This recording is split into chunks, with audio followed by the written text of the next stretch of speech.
This is reality radio at its best. Eye on Dependency on I-95.5 FM.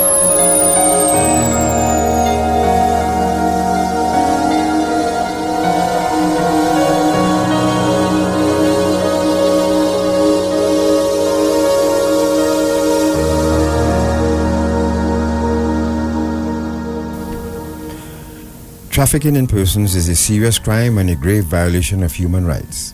Every year, thousands of men, women, children fall into the hands of traffickers in their own countries and abroad.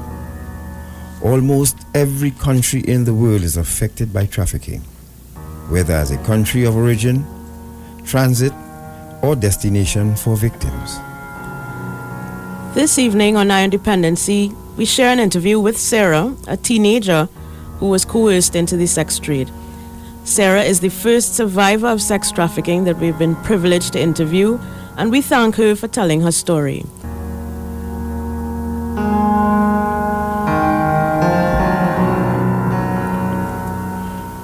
Sarah lived in a single-parent home with many siblings, and her early life was spent competing for attention.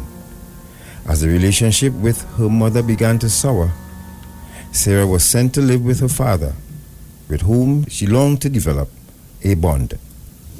Home was always, it was never actually quiet, because it's like a family of, 6 children, and it's only my mom, no father figure around. So most of the time my mom would be working. My siblings, we were all kids. It would have a lot of drama when mommy is in there. A lot of noise per se. Disagreements. So who took care of you all when mom wasn't around? Basically ourselves. Did you ever live with your father at all? I actually did for 3 years. And what was that like? At the beginning it was confusing, because he was never wrong at the beginning. So I actually wanted us to build that father-daughter relationship, but that never happened. What would have caused you to be with him and not your mom and the rest of the siblings? Well, after a while living with my mom, I had my little phase of attitude or, becoming a teenager. And my mom, she sent me by my dad after a number of disagreements. Sarah spent a tumultuous 3 years with her father, where she began harming herself to ease the pain. Sarah said she felt trapped without any agency over her life choices. Meanwhile, her father was not capable of treating appropriately with her teenage frustrations, and when he lashed out, Sarah had enough.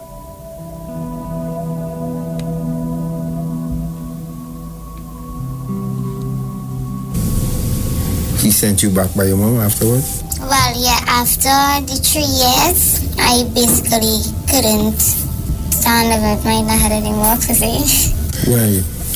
he was very controlling, as in it is what it is he wants, including career choices, everything. And at a point, I started to cut up myself, and he just didn't like that, and I just asked mom to go back by her. What made you resort to cutting yourself? When it is, you just reach the point where you're just fed up, you're just over it. Fed up of what? Life itself. People always trying to control you, especially when it is you at an age where you can't do much or don't have much input. Now, how long did you cut yourself for? It was close to about 6 months. What would be the trigger to do that? Just always having to be controlled and not having a say into your life itself. That could be very, very, very frustrating. Most of the time, to be honest, he wasn't home because he'd always be working. And when it is he do come home from work, he'd be like frustrated due to the job that he had. So I wasn't really seeing much or paid attention to much. But the time that he actually did realize is when I finished, he actually walked in on me and he was just, well, my hand was just there. So What was his response? he got upset and he carried me to the police station. It was a police woman. She put me into a room and, you know, she spoke to me, all of that. And I explained everything to her while he was there. And he just carried me back home and had another word to say for approximately a week. Oh, the last time when it was actually did ask to go out by my mom is when he came home from work frustrated and he always found the need to like try to hit me because of him being frustrated due to work. And the last time he hit me, I retaliated and I had enough and I said I wanted to go back by my mom. When you cut yourself, did it give you a feeling of satisfaction or pleasure or anger? What did you feel? Well, at first you'd be very angry before you do it, but when it is you finish, you would feel a sense of satisfaction. It would basically cool you down. Well, to me, it would have cooled me down and I would just wipe up myself and go sleep.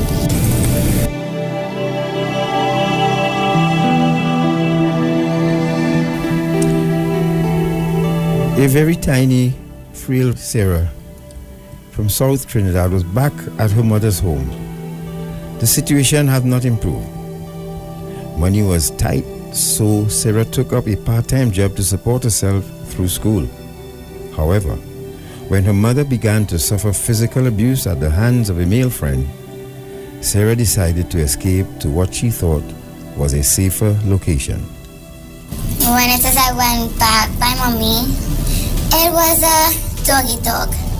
So my mom, as stated, she is a single parent and her salary can cover actually everything. Well, her salary at the time can cover everything, as in 6 children, house, food, school for everybody, you know. So in Form 5, I had to basically fend for myself, as in work, send myself to school, feed myself, clothe myself, do everything myself. Actually, I started to do a part-time job while I was in Form 5 so that I would be able to send myself to school. I was at a cashier at a convenience store. Mostly on weekends, I would go and I would work the entire weekend, mostly Friday to Sunday, so that I'd be able to do everything myself. I had to make a decision, either fend for yourself, stay in school, but I can't stay in school because I need money to go to school. What was your mom saying? Mom actually got this boyfriend and he used to like physically abuse her in front of all of us, and I couldn't stand to stay and watch. I ended up getting a boyfriend and I ended up going to live by him. Life with an older boyfriend was a struggle as Sarah tried to balance schoolwork, a part-time job, and managing a home. When her boyfriend got sick and couldn't work, Sarah was faced with a serious choice regarding her education. We were actually together for close to a year. So the settling in, it happened kind of fast because we grew on each other quickly. But things started to change when he would have got sick. Did you feel that is a role that you shouldn't have had to play so young in your life? Yeah. I believe that no one at 15 should have to be a wife or have to play the roles of a wife, especially when it comes to actually meeting the needs and wants of a man. At 15, no one should be doing that. So he got sick? After a while, he got sick with chikungunya. He was sick for like about a month, and things started to become a strain on me, especially financially, because it was only 2 days a week I was working.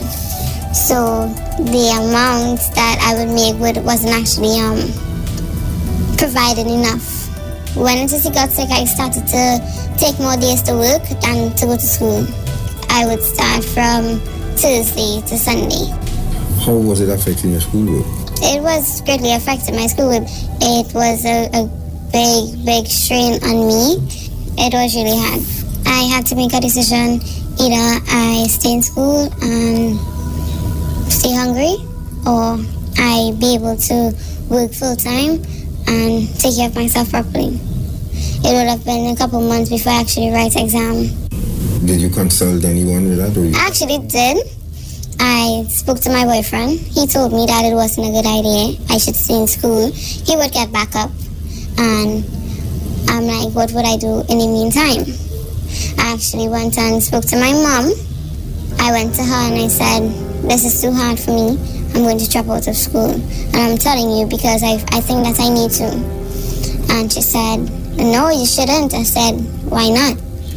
How am I going to get money to go to school? How am I going to get money to afford school materials, school supplies, and also be able to take care of myself? I wanted to finish school. I never had the idea of dropping out of school. I always wanted to be able to finish school with my subjects and be able to move on with my life and actually make something out of myself. So growing up, I would never have the idea of dropping out of school. And I love school as well.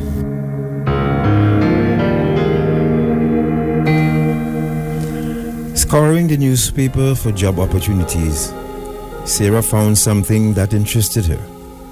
The interview question surprised the teenager, but she naively accepted the job at a bar, not considering the possibility that she might eventually be coerced into sex work. When I left school, I started to do job hunting, and I ended up finding somewhere that stated that they were doing carnival costume promotions, and I was always interested in modeling.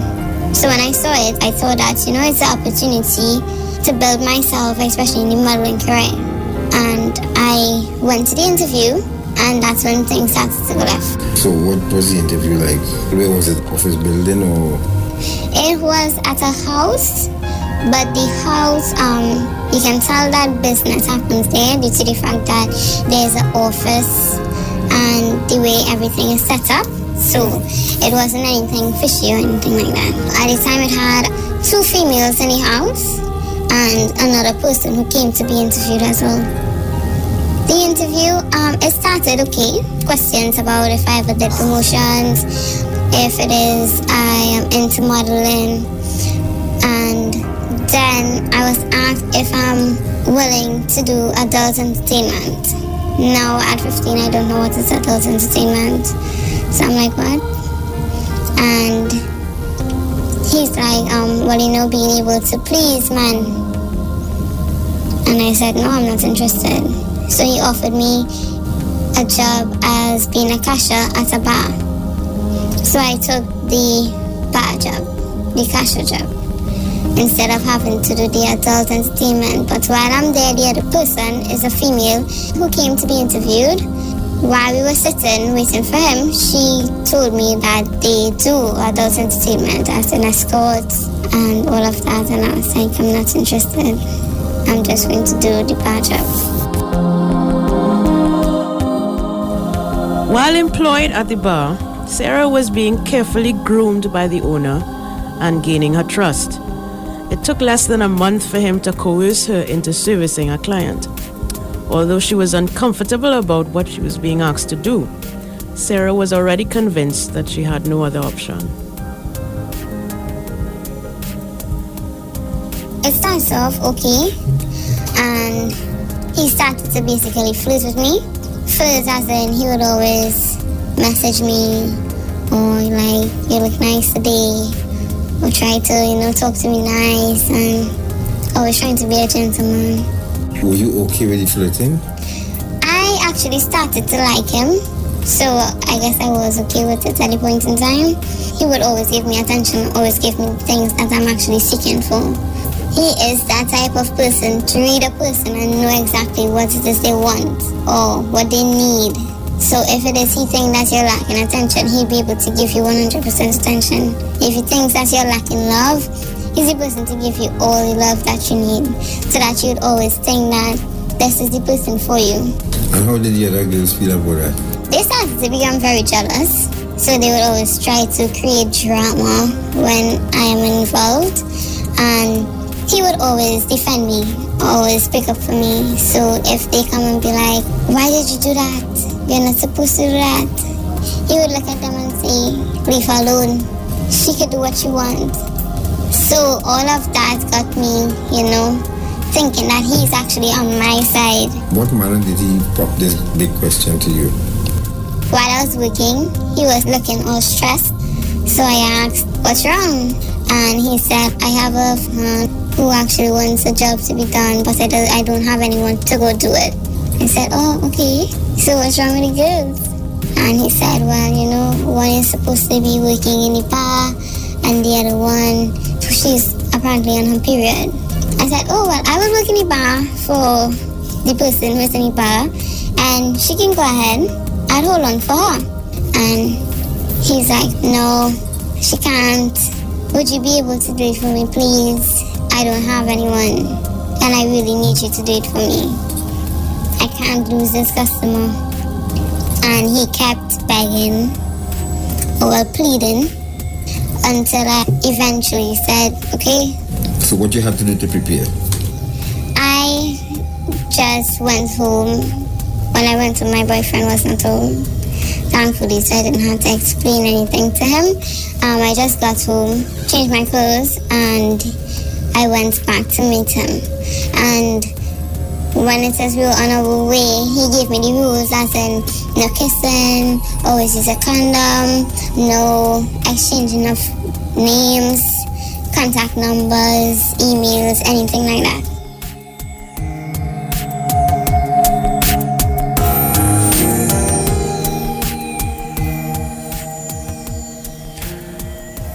Stay tuned. We'll be back with more of Sarah's story after this short break. Listen to Dependency, where every life is a biography, on I-95.5 FM. Welcome back to our interview with Sarah, a sex trafficking survivor. Her story is being told in commemoration of World Day Against Trafficking in Persons on the 30th of July.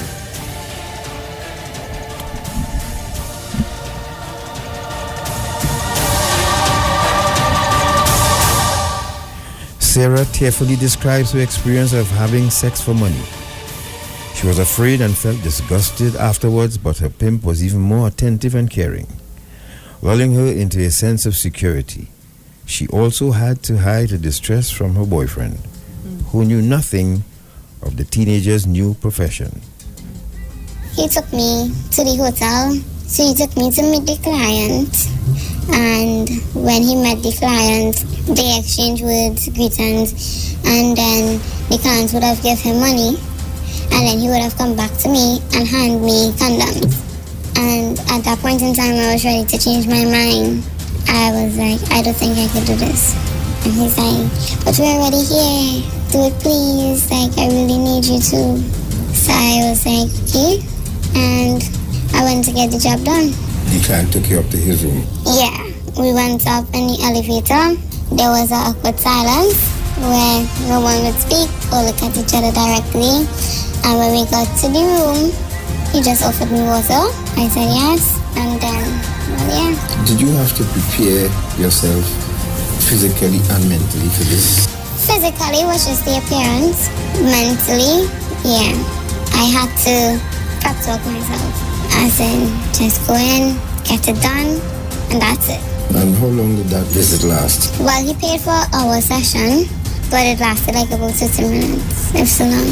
You were scared in that room with this person alone? I was terrified because you don't know the person is a stranger. I had all those thoughts. What if he tries to kill me? What if something goes wrong? What if I do something he doesn't like? So it's the first time all of those questions were going through my head. What was partying like? Well, it was his hotel room. So when we finished have sex, just took a shower, and while taking a shower, I was so disgusted with myself due to the fact that it was nasty. I just never looked at myself in that type of way. I was in the shower, I cried. I didn't even want to touch myself while bathing, but I eventually got hold of myself and came out and dressed myself and left after. Did he come pick you up? Yeah, he did. I called him after and he came to pick me back up. So leaving that hotel room, walking that corridor, going to the elevator, and what were you thinking then? Walking out, I was ashamed. Because in my mind, everyone just knew what I did. When he picked you up, what was the conversation like? His first question was, how was it? I said, well, it was terrible. He said, what do you mean? What happened? I said, well, I just had sex with a stranger for money. And I feel very disgusted with myself and I started to cry. And he held me and hugged me and it's like, it will be okay, it's alright. I'm like, no, it's not going to be okay. Like, this thought is going to be in my head forever. And he held me, and like for the next week or so, he would treat me very special, even more special per se. You got paid from who I should describe as a pimp? After that week, I actually got $5 extra for that job. Still keeping in mind that you have a boyfriend who didn't know this happened. Did you go home or was it planning to go home and let him know? I went home, but no, I didn't let him know. I couldn't let him know. Due to the fact that I was living by him, and if he knew I was gay, that I would have had to go back home, or I wouldn't have anywhere to go at all.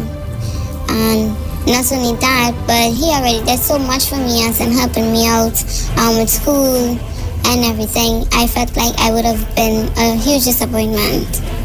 And I just didn't tell him anything. And he would see something was wrong that night, so he'd keep asking, what happened? What happened to you? Why are you acting like this? And I keep saying nothing. I'm okay. And that night, I couldn't even sleep properly. I was very, very uncomfortable. It was one step into another. So I would tell myself, probably if you weren't so vulnerable at that point and agreed to do it, then you wouldn't have end up in a situation that you would have been in. Soon, Sarah's integrated into sex work full-time, moving out of her boyfriend's home, starting a sexual relationship with her pimp, and working as often as twice a day. We reminded that Sarah is still a teenager whose job is taking a toll on her mentally, physically, and emotionally. And what was the relationship like with you and who I should describe as the pimp? After that, he got closer to me, and a night where my boyfriend wasn't able to come for me, I slept at his residence with the other females. He gave me my room, and he stated, this could be your room, you could move in, you can live here, you could stay if you want. I said no. So I ended up sleeping there that night, and he would have come in the room and lie down with me, and we would have talked for a little bit, and then he would have started to hug me and kiss me, and eventually we had sex. How did it start to affect you now? What started happening? I started to go hopeless. So my boyfriend would hardly see me, and I would hardly communicate with him. So he started to question it. And I would always say, well, it's nothing. It's just that I find it easier to stay down there and go to work straight, and always give him some lame excuse. And my clothes would start moving in piece by piece from my boyfriend to the house. And eventually I just asked my boyfriend to go on a break. Do you think an immaturity there too would have played a role in you making that decision? Yeah, definitely. Due to the fact that I was feeling so protected and feeling like I found someone that would have been able to take care of me and to meet all of my needs. Yeah. Did your boyfriend just give up, or he tried? He didn't give up easy. He tried a lot. Did you understand his side of things? I did, but at the same time, I felt like I needed to put myself first. You know, he probably would have been hurt. He was, and he expressed that to me. Was it too that you were exposed to the bright lights? That was exciting at the beginning. As opposed to his normal day-to-day routine? Yeah, me having to come home, cook, wash, clean. The other life would have been me being able to enjoy myself, or was being able to drink or party or going around, coming around, doing things. How did it progress? Yes, it led into doing more jobs. First job led into another, and the other led into another. And it kept going like that until my body started to basically malfunction, because it was so much pressure on me as a new girl, not only from the other females, but when clients find out that you have a new female, they always want the new female. So it would be a bunch of clients, and all of them would want to be with me. And my body started to react to it, so I would have lengthy periods. How many times a night or for the week that you would actually have to service a client? So at the beginning, he would have stated that he would give me a light number of clients due to the fact that, quote unquote, I didn't come here for that. So he would give me like 2 clients per week, and then eventually start to grow and grow and grow. So how many? The most I would have had to service is like 2 persons per day for like 3 days per week. What is it like really being in an environment like that? The first thing I would say is that it's not healthy at all. Whether it be spiritually, mentally, physically, it's not healthy. It would bring you down. It will draw you down. That can start to take a toll on you, as well as you start getting a low self-esteem. You start getting very depressed, because especially due to the fact that before going with the clients, I would have to drink a lot of alcohol or smoke a lot of weed in order for me to actually prepare myself to go have sex with a stranger. So everything started to take a toll on me physically and mentally. My self-esteem was so low to a point I couldn't even look at myself in a mirror. Every time I would finish with a client, I'd be so disgusted.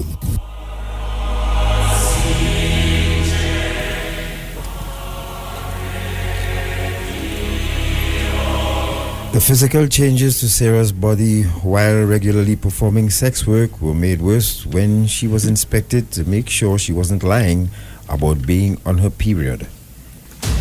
Now, you said you had erratic period. How did that affect the job? That started to become an issue as well, due to the fact that when I'm on my period, I'm not able to actually do jobs. So I'm actually not bringing in any money. So I'm basically just working as a bartender. So that would become an issue. So if I do ask him for something, it would be like, I need to get this. He'd say, you're not doing jobs. So how do you expect money to do this? So, but at the end of the day, I have been doing jobs, as well as I'm still working at the bar. And he'd say working at the bar doesn't bring in as much money. So you weren't getting paid as before either? No. After about the second job I would have done, as well as working at the bar for approximately 2 months, I would have stopped getting paid. After we had sex, it would have become, we're in a relationship now. I'm your boyfriend, I'll be able to take care of you. You don't actually have to get paid. If you want something, you can come ask me. How do you feel about that? I felt very controlled, because when you're doing a job, you want to get paid so that you can do your own thing. You're able to, if it is you need to go get something to eat, you can just go get it. If you have to go do something business-wise, you can go do it without having to ask someone to give you the funds and then you go do it. Right? So I was feeling very controlled, which made me tamper my ego. So it was very uncomfortable. Very, very uncomfortable. So when you said you had your period and you couldn't work, of course, he may not have believed you, but you think that you're making that up, right? So he would want to check my period to see if I'm actually on my period. He'd want to check my pad to make sure I'm actually bleeding, which was invaded my privacy. No female would want someone checking them to see if they're actually on their period. That's very uncomfortable, as well as I felt disrespected. Having endured so much psychological torment, the final straw came when an incident of physical abuse from her pimp prompted Sarah to get out of the situation for good. Of course, it wasn't a pleasant departure, as Sarah was forced to leave without all of her belongings. What made you decide, to put your foot down? So he would have hit me on different occasions. He hit me on 3 occasions, 3 different ones, and the last one was because he had a friend, which is also a client, and it was his birthday, and we would have gone up to his friend's house. It would have been me, him, and one of the other girls. And while on our way, he asked me, are you on your period? Now I know once I get this question, it means that I have to work. Once I get that question and I'm not on my period, I have to work. So he asked, are you on your period? I said no. He said okay. So I already have in my mind that I have a job to do. So when we reached his friend's location, we would have sat down and they would have drank and all of that. He and his friend got up and his friend would have been handing him money and he would have said like, no, it's okay, it's your birthday. And I heard this from across the floor. And he told him, no, keep the money. So all of that had me thinking that I had a job to do. So when they finished conversating, his friend came over to me and said, so it's my birthday, what are you going to do for me? What are you going to give me? What's my birthday gift? So he was like, let's go upstairs. So I like, okay. I got up and I went to do the job. So when I came back downstairs and we left, he stated, I didn't tell you to go and do a job. I didn't tell you have a job to do. I'm like, what? Once you asked me if I'm on my period, I know that I have a job to do. And when we were going upstairs, you didn't actually say anything. You just left me. And he's like, yeah, because I didn't tell you to go, so you just do a job for free. So he was upset for that, as well as the other female that came with us. Apparently they went to the grocery and she picked up something without asking him. So he would have got upset because of that as well. So when we got home, he just basically tripped and he started to beat the both of us. Like he used his hands, punching, kicking, pelting us into the wall, in our face, cuffing us up. And that was my last show because I was going to class at the point in time and the next morning I had an exam. So I could miss my test. And when I got up the morning, my face was black and blue. Swollen. My eyes was really small. I couldn't even see properly. But I couldn't miss my test. So I had to use my hair to cover my face, as well as keep my face down so nobody would notice. I went and I got my test done. I went to the bar. So I went to do my shift and I said, I'll be leaving. I cannot take any more of this.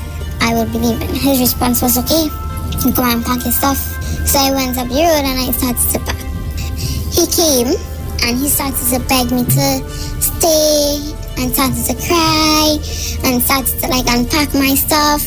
And even after I finished packed, he would have started to unpack it and asked me to stay and all of that. I would have had a pup that was there as well. He took my pup away from me, my puppy. He took my pup away from me so I couldn't leave with my puppy. So eventually you relented and allowed you to leave?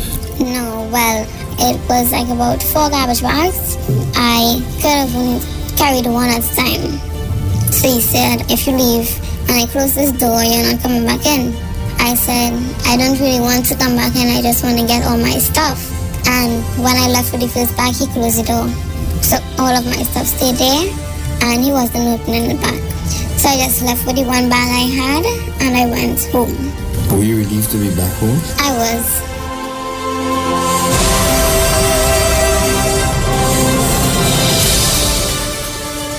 Thankfully, Sarah's story does have a happy ending. The perpetrator was arrested for abusing and holding women against their will, and Sarah cooperated with the police when she was contacted. Sarah is relieved that her pimp is behind bars and was in high praise for the swift action of law enforcement. She is building her life now, working and pursuing the education she turned her back on years earlier.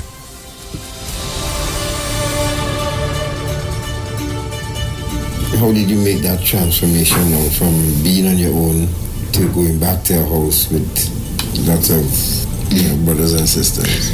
I was actually happy because when I was up there, I would hardly see my family. Most of the time, I'd just be working.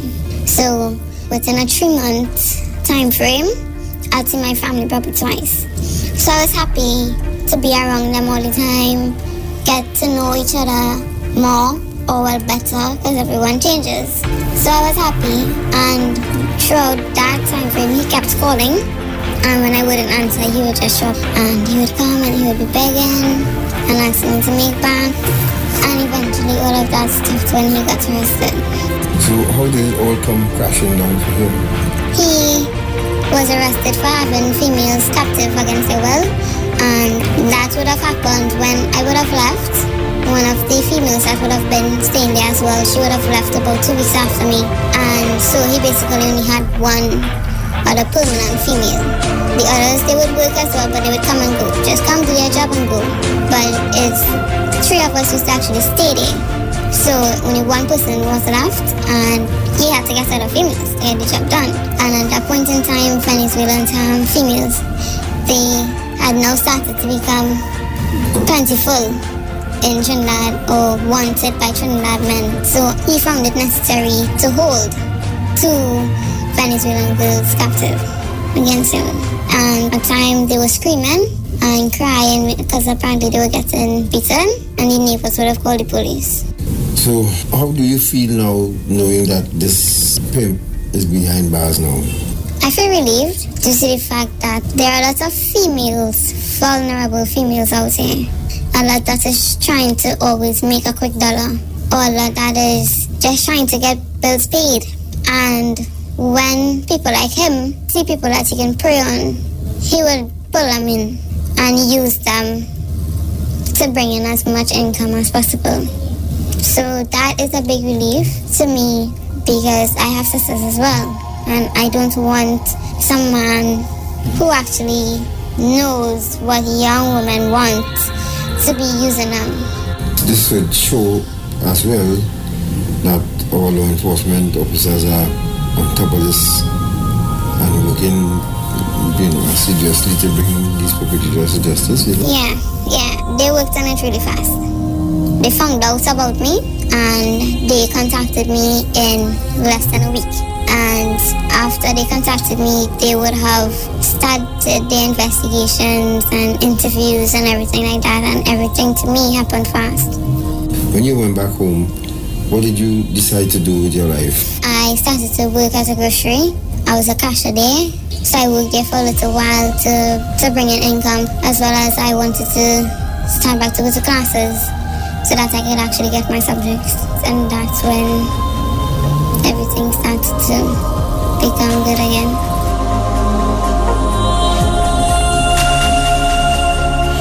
We'll be back after this short break, but stay tuned to hear about some of the things that Sarah has learned from this harrowing experience. Stay right here on I Dependency, where every life is a biography on I-95.5 FM.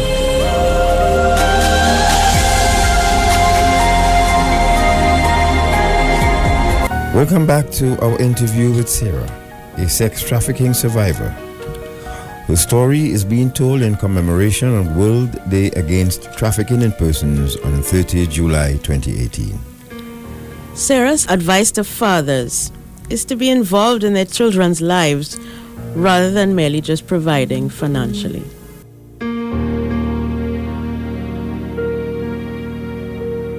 So my advice to fathers, I'll start with fathers. There are lots of fathers out there that don't tend to their children. They think that just providing financially is enough.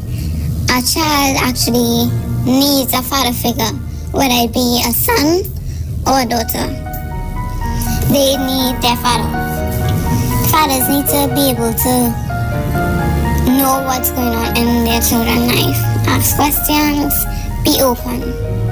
We understand that you might be old school, but this is actually the new school, where things are actually more advanced, more developed. So your children would be exposed to a lot of things, whether it be good or bad. There's the internet as well. The internet brings in a lot of information which could make or break your child. So you as a father need to be able to be that firm standing ground in your child's life. To build them, be the foundation. I always believe that a father builds the foundation in a child's life. There are some mothers out there that can do it, but the fathers, they are supposed to be the ones to do it. So they should be able to always be in their child's life, know what's going on, be able to talk to them. Your child shouldn't be afraid to come and talk to you. Your child should always come, Dad, well, I was approached by this person, or Dad, here's what's going on. I think I like this boy, or you know? So that would be my advice for fathers. Tend to your children needs. Supporting them financially isn't actually being there for them. That's giving them what they want, but you need to be able to tend to your child.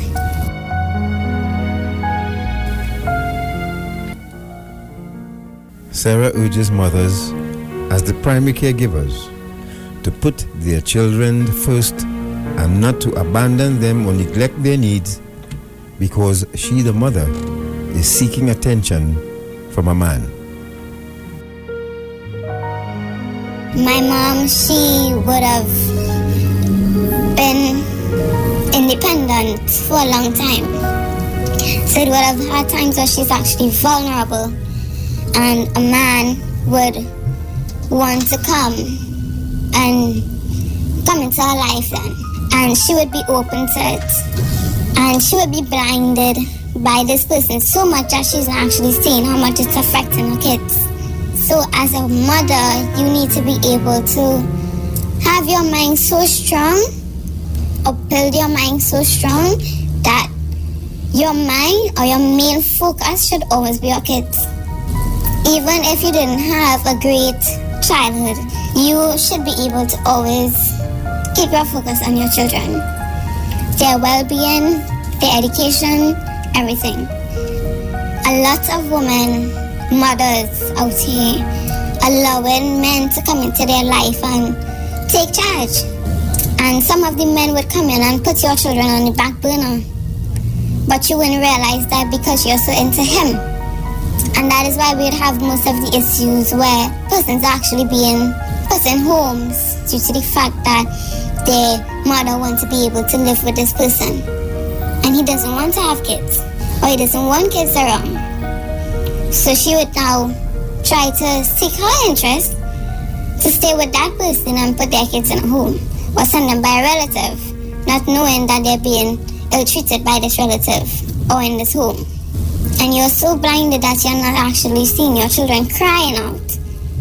Most of the children right now that have issues when it comes to being angry all the time, always wanting to fight, always wanting to curse, is because their parents are not actually tending to their emotional well-being. Even if it is parents are not able to communicate or be friends, you should be able to actually work as parents, because a child needs both mother and father. And if it is one unfortunately dies, that other parent has to be able to pick up and still be able to guide that child correctly and be there for that child.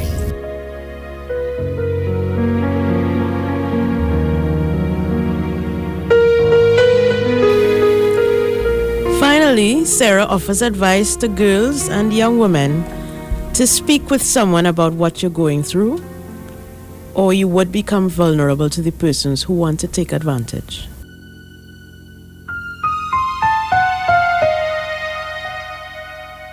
What would you say to young women out there who thinks life is running away and they need to get everything now? Take your time. Yeah, you need to take your time. We have to be able to go back to school and get our subjects so that we can make something of ourselves. Right? So, my advice to young women is to take your time. If you think that your parents are not actually giving you what it is you actually need, or they're not listening, try finding someone else. In the schools, there are the counselors now. Put it to use. In secondary schools, there are counselors. Put it to use. If you think that you're not getting it there and you want to do something out there, is always an adult. It could have one of your favorite teachers. Miss, I need to speak with you. It's very important. And your teacher could probably try seeking help for you.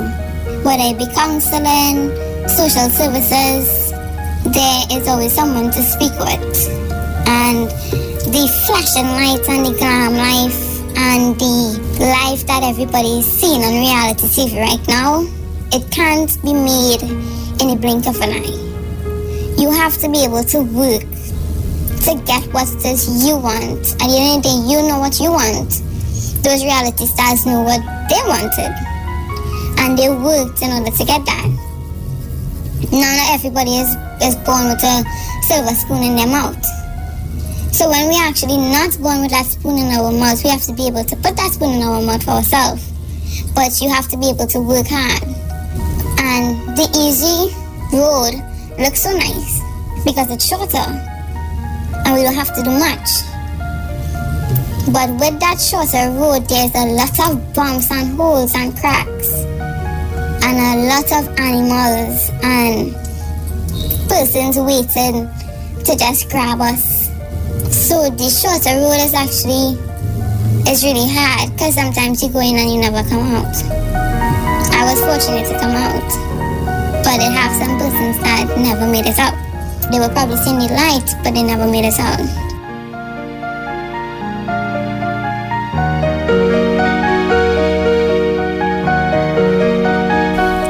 We hope you enjoyed and learned from Sarah's story, Ion Dependency's first interview with a sex trafficking survivor. We share this interview in recognition of World Day Against Trafficking in Persons on 30th July. Many thanks to Sarah for agreeing to sit with us for this interview. We are all better for having heard the story.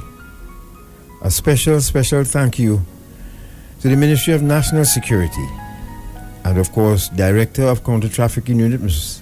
Alana Wheeler, Mr. Jerome Ramdula, and the rest of the team at the Counter Trafficking Unit. And, of course, keep up the great work. We'll take a break, and when we return, we will speak with clinical psychologist Ms. Natalie O'Brady.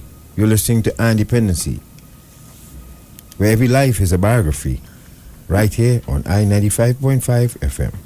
We'll be back.